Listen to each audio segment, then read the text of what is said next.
Crowd. My name's Rick Lowe. Alright. You're in Sanity's Edge, right? That's correct. Bassist for how many years? Bassist for 32 years. 32 years. That's right. That's a lot of experience on your belt. Yeah, since I was 13. Alright, well. Alright, so first question is, well, what made you get into this? Get into playing bass guitar? Yeah, what's I started playing electric guitar when I was about 12, and it's just wasn't my gig. And I traded my very first little guitar and amplifier for my very first bass guitar, and I've been playing ever since. Alright, well, you know, what was the first guitar you had? My very first guitar I had was a Charvel Jackson. Charvel Jackson, yeah. It was all white, 4-string. And then I had, believe it or not, a little small Gorilla amplifier. A little small itty-bitty can amplifier.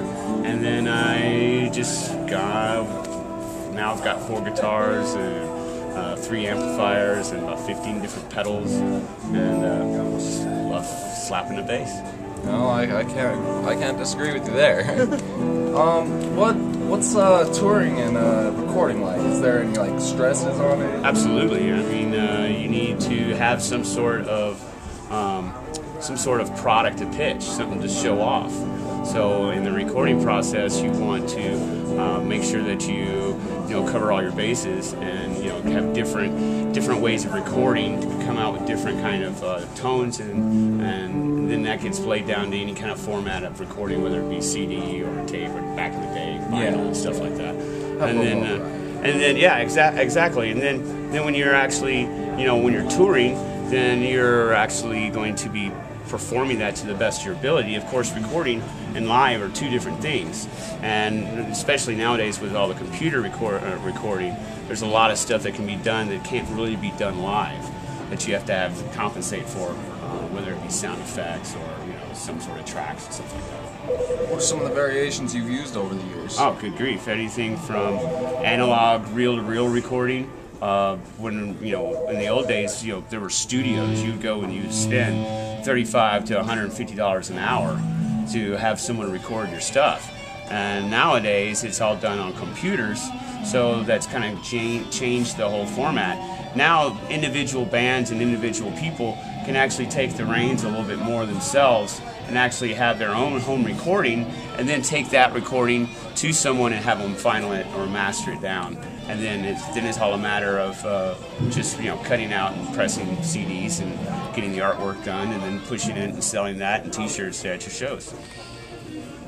All right, and about your shows, how is it when you're up there in front of the crowd, doing your thing? It's fantastic. It's great. Yeah.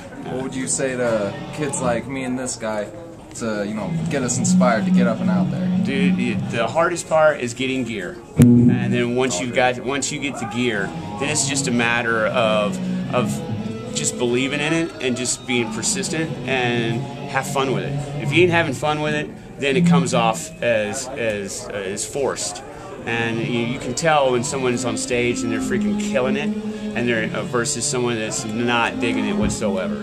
You know what I mean? Paranoid on. Oh, absolutely. And then it's just basically the main thing is just to have fun with it, man. Get into it, dig it. If you get into it and dig it, they're going to get into it and dig it.